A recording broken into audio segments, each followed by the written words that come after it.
अस्सलाम वालेकुम वरहमतुल्लाहि वबरकातुह। उड़ाए कुछ औरक लाले न कुछ बुलबुले न कुछ गुलने, उड़ाए कुछ औरक लाले न कुछ बुलबुले न कुछ गुलने, चमन में हर तरफ बिखरी हुई है दास्तां मेरी।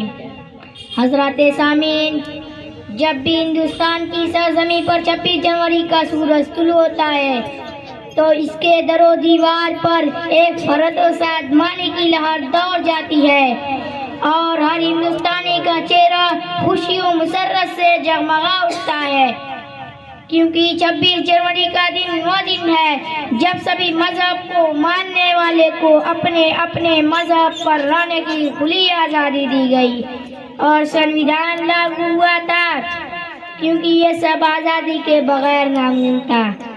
हजरात गिरामी, हमारे ये महबूब वतन जिन पर तकरीबन 800 बरस तक मुसलमानों ने हुकूमत की थी, अपने खून और पसीने से उस मुल्क को सींचा था। मुल्क के कोने कोने में मदारिसों, मकातिब और मसाजिद का जाल बिछाया था। सिर्फ दिल्ली में 1000 से ज्यादा मदारिस थे। एक गांव में 100 मदारिस और स्कूल थे।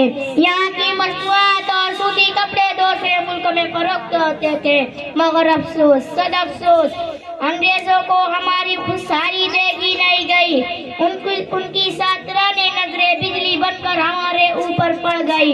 उनको आए हुए अभी 2 सदियां नहीं गुजरी कि मुल्क की सारी रौनकें और खुशियां छीन ली।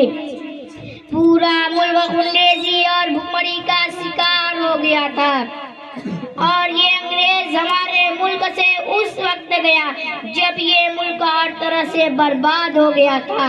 बिलआखिर 15 अगस्त 1947 को ये मुल्क अंग्रेजों से आजाद हुआ और 2 साल 11 माह 18 दिन बाद संविधान लागू हुआ और 2 साल 11 माह 18 दिन बाद 26 जनवरी 1950 को संविधान लागू हुआ था और ये मुल्क जमहूरी मुल्क बन गया, जिसकी खुशी में उस वक्त से लेकर आज तक हम इकट्ठा होकर जश्न यौम जमहूरियत मनाते हैं। मैं इन्हीं चंद बातों पर अपनी तकरीर खत्म करता हूँ।